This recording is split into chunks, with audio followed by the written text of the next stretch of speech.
There it is, The End of the World, brand new from Molly Diago, and she is on the line with us. Molly, how are you? Matt, I'm good. How you doing? Very well, very well. Welcome to the show. Jenny is here with us as well today. She's just hearing you for the first time today. Wow. Wow. Oh, thank Oh, you. man. Some girl power. I love it. Loving to have the headphones on. I jacked it up. Yeah, great Oh, track. I love it. Great track. Hey, so I'm curious about something. Now, you had mentioned to me in the on Facebook Messenger that you've got a lot of friends. You're not from here, but you know a lot of people around Manchester. Is that correct? Yeah, so I actually live in New England, and I spent some time during the pandemic actually recording.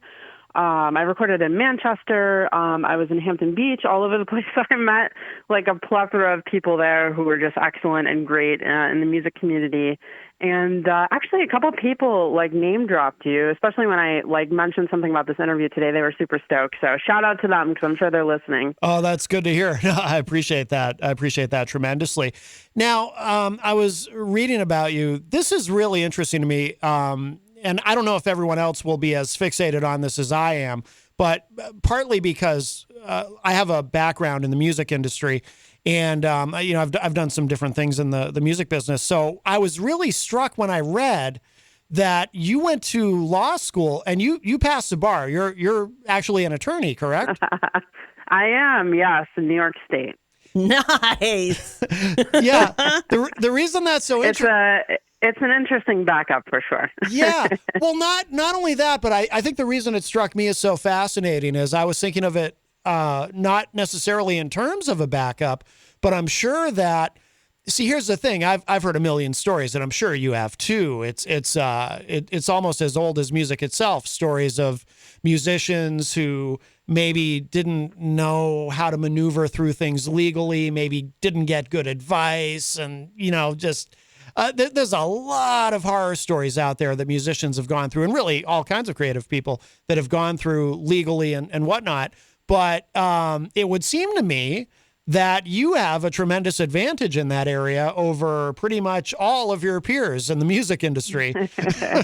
Yeah, I do for sure. But I mean, I like to use that, hopefully, use my powers for good. I get calls every single day from my friends in those situations, and I'm happy to help. And I think that's part of the reason why I did it, is just to, sort of understand what I was getting into on this side of things. And I'm happy that I did. And honestly, when you come to the table as an attorney, especially speaking with folks, from labels and management companies, instantly they know, I mean, it's kind of a double-edged sword because at one, they're going to listen to you. You sort of come to the table with the credentials and there's no nonsense.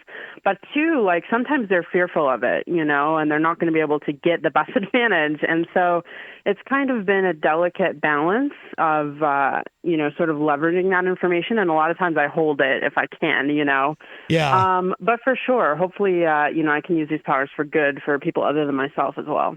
Could you maybe, pass the one here in New England, here in New Hampshire, so we can have you too? Just do it for backup. I can try. It's a lot of work. Yeah. Oh, I know. Just for you. Yeah. I'm just being a wise butt. Yeah, no doubt. Yeah. Now, so was that always your plan, was to go to law school? Was that sort of the first priority, to do that and then really go full throttle with the music career? Absolutely not. But no. So I was like touring and doing different projects for a long time, like since I was in high school, really. And it came down to the fact that, I mean, everything was great, but it wasn't good enough. And of course, my mother was in my ear saying, listen, music is great, but like, come on, get real. So it came down to this one audition I had in New York City with a really, really like large group. And I'm like, all right, if I get this audition, like I'm off the hook, I'm going to do this for a living, I'll be fine. And of course, I made it through literally 3 rounds down to the final 6 people, and I got cut. So that next day, I was signing up for law school. And the thing that I was super lucky is because of my background and some of the things that I was able to do, I was able to actually work with the law schools to be able to do a lot of it remotely so I could continue with music and continue building steam while getting, a law degree. So with the idea that, number one, my mom will stop. And number two, I'd have some income stream to be able to get this going. And then, of course, number three, it's not a bad thing to have in your back pocket when you need it, whether you're getting pulled over or, you got to bail some friends out of some music trouble. So that's really how it came to be. And it was really a last minute decision for me to go. And I really didn't want to, but I'm happy that I did. It worked out in the end, Yeah, no, it's awesome. It's a huge commitment. And obviously that takes a lot of discipline, for something that's a last minute decision and kind of Dude, it was awful. It was awful. But I'm happy it's over, and I'm happy I did it. Like at the end of the day, really, it was a good decision, and well, it's over. So we made it through, and I'm to the other side. So at the time, it was the worst time. But it's kind of an interesting talking point, and people always find it funny that the attorney is my backup. And so far, this is going okay. So hopefully that this can see me through, and I don't have to use that law degree much. But I guess only time will tell. Yeah, when did you start recording? Because you've got this is this new single. This is from a new album, correct? But you've got a previous release. Is that true or? Yeah. So I was a guitar player for most of my career, most of the last 10 or 12 years, and then eventually, kind of when I was in law school, almost done, I might even have been done at that time, I decided that I wanted to sort of make my own career. Because, the hired gun thing is awesome. It's fun. But if you want to transition your life, into more stability and not always, crazy and waiting for the phone to ring, you have to really try to make your own moves. So I met some great friends. I put out a duet a couple years ago, which I think you'll hear later, if I heard you correctly earlier, with a guy named Waylon Revis, who actually he's the lead singer of Mushroom Head. And I really liked it. It was my first, time singing, and it was super nerve-wracking because I thought I was terrible. I still do, but I just had to get out there. No. So I did that. I did another duet the following year with my friend from Tantric, Hugo. Actually, Hugo lives in that area, sort of off and on in Manchester.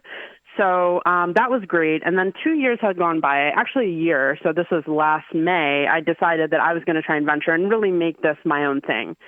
So this album is all me. It's nothing, not sort of special releases. It's just really, okay, do I have what it takes? Do the people like it? And I guess we'll find out. So last year I flew to Indiana to record with Sahaj Tickerton, who is the singer of Raw and actually a phenomenal rock producer.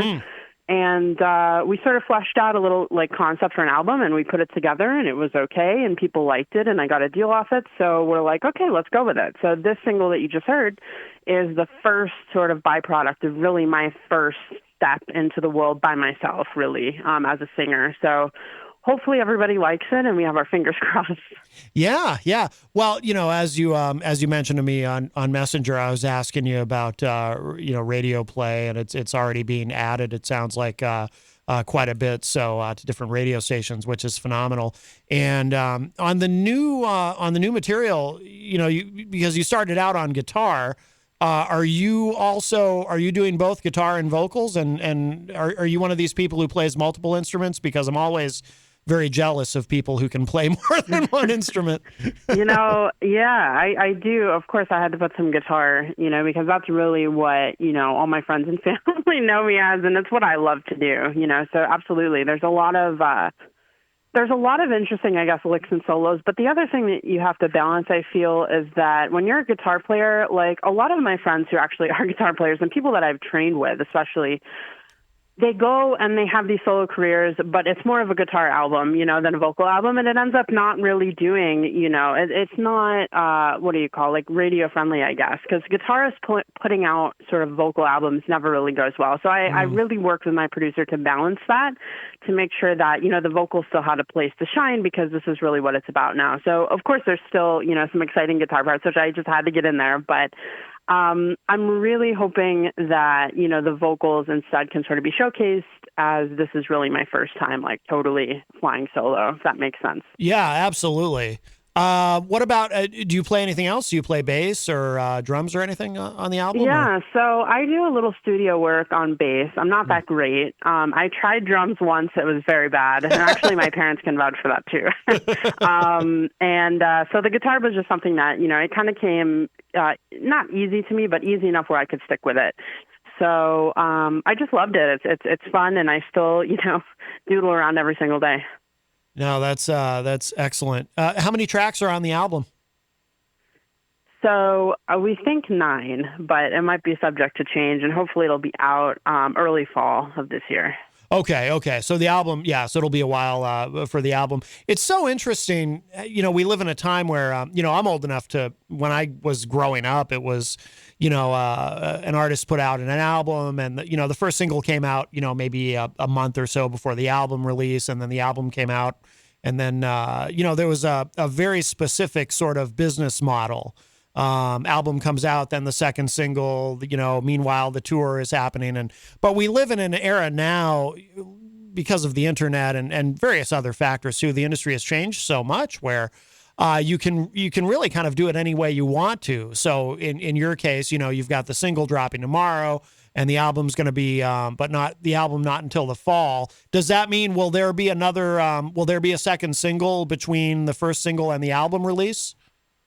Yeah, probably July-ish. And I mean, that actually, that's a great thing that you brought up. There is a lot of internal discussion on what's the best way to do it. A lot of artists right now are what they call waterfalling. So literally, and one of my best friends just did it last year and had some success, where you take an album with 12 tracks and you drop a track every single month, which is cool because I guess people get to look forward to, something every single month. But for me, I love, getting a little taste of it and then being able to run out to the record store and then, play the whole thing as soon as I love that. And also the pressure of social media to come up with content for 12 entire cycles, I can't even imagine. So we were going to do that at first, but I just think it's so much. It's such an endeavor to be able to do that. And you really have to have sort of a defined audience who will put up with that, for lack of a better term, and are okay with that. So we decided to do 2 singles and then the record. And the second single will drop right before we sort of go out for on the road for the summer. So hopefully this one has some power to carry. And before we know it, unfortunately, it'll be fall. So, I mean, time flies. It does. It goes faster than we know. So you mentioned going out on the road. What do you have planned, or is that still kind of taking shape? Do you have a big tour planned or something small? Yeah, or? So it's still sort of in the works, but we got some great offers, and actually over the next month we're going to start announcing dates, and a lot of things are sort of festival driven, which is super exciting for me because I love festivals, so much fun.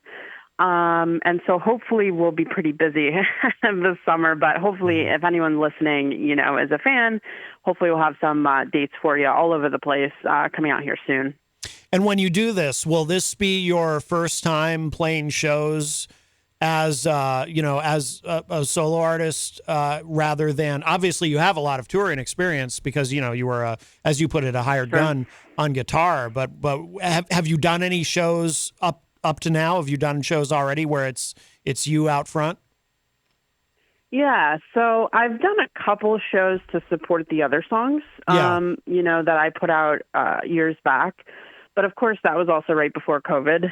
The one that had marginal success was in 2019, and then the secondary song was 2020. So there was not much that we could do, for the whole year. And then we sort of lose steam, and then we get this idea. So we've played probably 3 or 4 shows just to get out there and test out some band members and stuff. So marginal experience, but so this will really be sort of the first big sort of run planned, I suppose. Prior to this, when you were playing guitar for other artists, you traveled probably all over the world, I would imagine, or at least to Europe and back, right? Yeah, absolutely. And that's, the best part of the job is getting to see new cities, see new people, new faces. Every crowd is different, whether you're playing to 5 people or, 5,000. So that's what I miss the most, I think, in COVID. And I mean, I think everybody has probably just being able to, see people and have a little normalcy, in life, I think will be exciting. And just to get back out there, I miss it. And I haven't been on the stage since 2019. So it'll be fun for me. Yeah. Hopefully we're getting to a point as we, I guess we're probably beginning to move from pandemic to endemic, with COVID. That seems to be where we're headed. So I think that's, we're starting to get back to normal, or at least what will pass for the new normal, I suppose. But yeah, hopefully that stays on track and things continue to improve, and you can get out and have a great tour. And are you going to be doing? You mentioned festivals. I assume you're going to be doing some dates where. Do you have anybody? Well, even if you do, you probably can't talk about it yet, but I'll ask anyway. Do you have anybody who you might be opening for or taking out on the road with you? I wish I could say, but hopefully by the end of the month we'll be able to say. But I do know, actually, I could say one. I mentioned earlier Hugo from Tantric, who actually lives in your area. We'll be out for him with at least one little run. So that's one I can say, and hopefully the rest we'll be able to say here real soon, as I don't even know really the totality of it yet. That reminds me, too. So the song that you recorded with Hugo, have you had an opportunity to play that live with him? No, never. So that's, hopefully it'll come to fruition this summer. Yeah, no doubt. By the way, we have a mutual friend, Billy Painter, who is in the chat room. And he's the one I have to thank him. He's thanking me for having you on, but I have to thank him for connecting us. He's the one who suggested that I have you on, and I said, yeah, absolutely. Absolutely. So. Yeah, thank you so much, Billy. He said, oh, you gotta talk to my guy Matt. I'm like, yeah, heck yeah, let's do it. So, and Billy's great. He always every time I have the cycle, he has me on. So I love him. He's a great interviewer, and I appreciate the connect for sure. Oh, absolutely.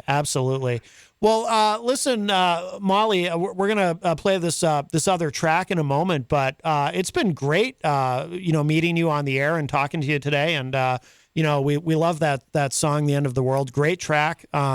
Really love the production. It's very catchy, and it's very good, and we look forward to hearing the second single when it comes out this summer. Anything else you want us to know about, or social media that you want to mention, or anything at all that we didn't talk about? So, obviously, you can tomorrow, actually, I guess at midnight tonight, you can catch the song anywhere, where you stream music, Spotify, Apple Music, anywhere, Pandora. And, I hope you like it. We're on social media, of course, Instagram, Facebook at MOLLYDAGO. Come say hi. We appreciate everybody, who streams our stuff and enjoys it, hopefully. Tell us what you think. We love it. Matt and both of you, it was great to meet you. And hopefully I can stop by sometime soon and say hello. Absolutely. That would be awesome. Absolutely. We would love it. And so we're going to, in a moment, we're going to play this track, Lifetime. And this is the song that you did with Waylon of Mushroom Head, correct? Yes, sir. Yeah, this is a really great song too. I love this a lot. So I'm glad that I did pull back the curtain a little bit. I did ask you earlier if you had a song you wanted me to play at the end, and I'm really glad you suggested this one. This is excellent. So we're gonna play that, and Molly, we'll let you go. Thank you so much for joining us today. Yeah, thank you guys for everything that you do, and thank you for keeping on with the music and bringing it to everybody. We really appreciate it. Absolutely, you got it. All right, Molly Diago, thank you so much. Take care. Thanks, guys.